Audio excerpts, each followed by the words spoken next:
Pick up the phone and call the oldest member of your family right now and talk to them over the phone, or make an appointment to see them.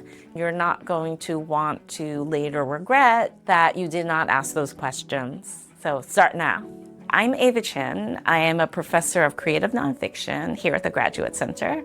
I am the head of the American Studies Certificate Program, and I'm also the author of Mott Street, a Chinese American family story of exclusion and homecoming. Mott Street is about the impact of the Chinese Exclusion Act laws on 4 generations of my family in New York's Chinatown as they attempted to lay down roots in this country. My family and others like ours have been here since the 19th century. My grandfather would tell me stories about his grandfather's great contributions to the nation's first transcontinental railroad. But I noticed strange things happening when I was growing up. The mail would come to my grandfather under a different name. And when I asked my grandmother, who is that person? She said, oh, that's Grandpa's paper name. And I thought, is my grandfather here under a false alias? Is he illegal? And then I thought, well, how could my grandfather be illegal if his grandfather helped create this apparatus that was so important to the country in the 19th century?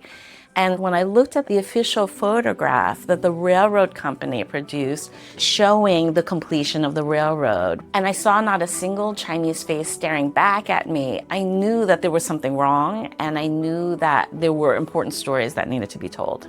The Chinese Exclusion Act laws were our country's first immigration restrictions. They effectively shut the border against legal Chinese immigration into our country from the years of 1882 to 1943. They also blocked a pathway towards our citizenship. And because people couldn't become citizens, they could not vote for politicians who would vote out those laws. So what happened is that the community was impacted until the 1965 Immigration Act, which kind of leveled the playing field and allowed Asians to come in the same numbers as other nationalities. When Chinese exclusion was ratified into law, during the era of Reconstruction, this was a period in time in which the country was asking itself, who is an American and who is not? Who is one of us and who is not? The country should have been starting anew, but West Coast politicians who were intent upon keeping Asians out worked hand in hand with Southern politicians who were intent upon maintaining supremacy. So instead what happened is we got deep and utter entrenchment. The first immigration restrictions, and slavery becomes Jim Crow and segregation. And by 1917 and 1924, we had immigration policies that tried to stop the wave of immigration from Eastern Europe and Southern Europe as well. So it wasn't just Chinese Americans that were impacted by these laws. But the impact on the Asian American community cannot be overstated. I was estranged from an entire side of my family.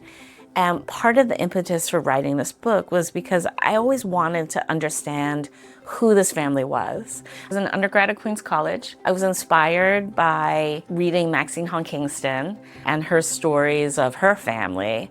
And I started to kind of willy-nilly interview family members at family gatherings during Thanksgiving or at Christmas. And I knew that these stories were important, but I didn't have a frame. Until 2015, I walked into an exhibition at the New York Historical Society, and it was all on Chinese exclusion. And I saw documents and photographs of my family members in this exhibit. And I realized that this could frame my entire book. I thought, people are not going to be around forever. If I don't start interviewing them now, those stories are going to be lost forever. And I really just started to do this research in earnest. I won a Fulbright, went to China, did archival research at the National Archive offices across the country. I also interviewed folks who had lived in the family apartment building where both sides of my family had lived.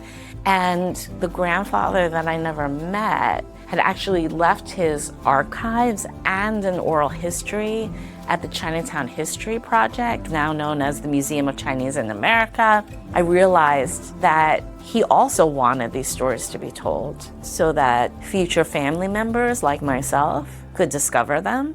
But he also wanted community members to see their stories reflected, because they actually told a much larger story about what happened to the Chinese diaspora in America and illuminated a part of American history that was hidden in plain sight. And I wish that people, especially politicians, would think about what was life like for their family when they came to this country. People think that they know everything that they need to know about race, inequality, immigration.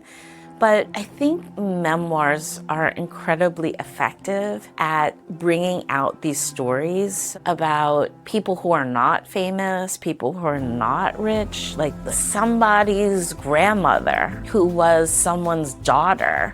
When you read stories about ordinary people's lives, you realize that there are lines of commonality amongst all of us, even as there are beautiful, specific differences between us too. And that's a true gift.